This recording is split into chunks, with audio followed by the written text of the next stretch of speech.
कमरे में धूल उड़ रही है और रोहित के हाथ में अनिका की पुरानी डायरी है। वह आखिरी पन्ना पढ़ रहा है, जहाँ खून के धब्बे अब काले पड़ चुके हैं। डायरी का टेक्स्ट। रोहित, आज जब तुम मुझे इस घर से निकाल रहे हो, तुम सिर्फ एक मोटी औरत को नहीं निकाल रहे हो, तुम उस उम्मीद को मार रहे हो जो मेरे अंदर पल रही है। जिस औलाद को तुमने बदकिस्मती कहा, वही एक दिन तुम्हारी बर्बादी का गवाह बनेगी। रोहित के हाथों से डायरी गिर जाती है। उसकी आंखों में पछतावे के आंसू है। उसे याद आता है कि 6 साल पहले उसने अनिका को धक्का देकर मंडप से बाहर कर दिया था। रोहित चीखते हुए कहता है, नहीं, ये सच नहीं हो सकता। अगर वो बच्चे मेरे हैं तो मैंने अपनी ही जिंदगी को नर्क बना दिया। कामिनी अपने नाखूनों पर नेल पॉलिश लगा रही है। तभी कुणाल बदहवास होकर कमरे में आता है। कुणाल कहता है, कामिनी, वो वापस आ गई है। अमृता ही अनिका है। उसने मुझे मैसेज भेजा है, वो मुझे बर्बाद कर देगी। कामिनी ठंडेपन से कहती है, चिल्लाओ मत कुणाल। अगर वो अनिका है तो उसके पास एक बहुत बड़ी कमजोरी भी है, उसके बच्चे। रोहित उन बच्चों के लिए पागल हो रहा है। अगर हम साबित कर दे कि वो बच्चे रोहित के नहीं बल्कि किसी और के हैं, तो रोहित खुद उसे इस शहर से धक्के मारकर निकाल देगा। कामिनी के चेहरे पर एक शैतानी मुस्कान उभरती है। वह एक प्राइवेट लैब के डॉक्टर को फोन लगाती है। डॉक्टर, अमृता अपने कैबिन की ओर जा रही है। तभी रोहित उसका रास्ता रोकता है। उसके हाथ में एक मेडिकल किट है। रोहित गंभीर आवाज में कहता है, अमृता, मुझे सच्चाई चाहिए। उन बच्चों का और मेरा डीएनए टेस्ट होगा, आज और अभी।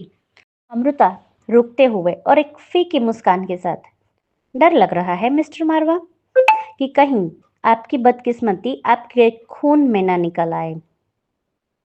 रोहित कहता है, अगर वो मेरे बच्चे हैं तो उन्हें उनका हक मिलेगा, और अगर नहीं तो मैं जानना चाहता हूँ कि तुमने मुझसे झूठ क्यों बोला। अमृता कहती है, ठीक है, टेस्ट होगा, लेकिन मेरी एक शर्त है। अगर डीएनए मैच हो गया तो आप मारवा इंडस्ट्रीज के 50% शेयर्स उन बच्चों के नाम करेंगे, और अगर मैच नहीं हुआ तो मैं ये शहर छोड़कर हमेशा के लिए चली जाऊंगी। रोहित एक पल के लिए हिचकिचाता है, फिर पेपर्स पर साइन कर देता है। उसे नहीं पता कि उसने डीएनए गैम्बल में कदम रख दिया है। कामिनी का आदमी चुपके से लैब में घुसता है।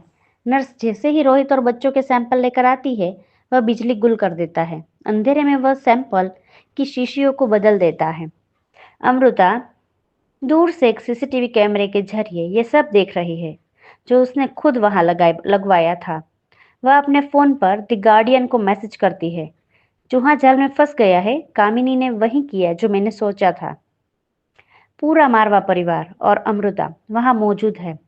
रोहित के हाथ में सील बंद लिफाफा है। उसके हाथ कांप रहे हैं। वह लिफाफा खोलता है और रिपोर्ट पढ़ता है।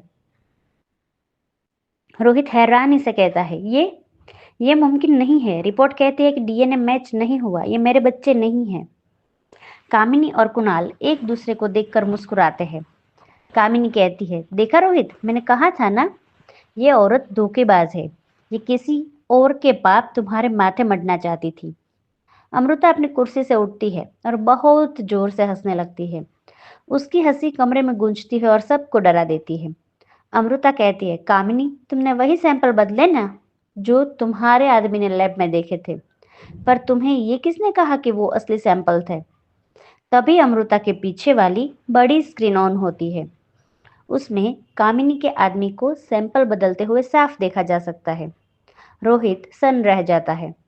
अमृता अपनी जेब से एक दूसरी रिपोर्ट निकालती है। अमृता कहती है, यह है असली डीएनए रिपोर्ट रोहित, और इसमें 99.9% मैच लिखा है। अब बताओ, अपनी शर्त के मुताबिक क्या तुम अपनी आधी सल्तनत अपने उन बच्चों को देने के लिए तैयार हो जिन्हें तुम्हें 6 साल पहले मारना चाहा था। कैमरा रोहित के उड़ते हुए होश और कामिनी के डर से पीले पड़े चेहरे पर क्लोजअप लेता है। आगे क्या होता है जानने के लिए सुनते रहे अधूरी शादी ऑन फ्री स्टोरी ऐप पर।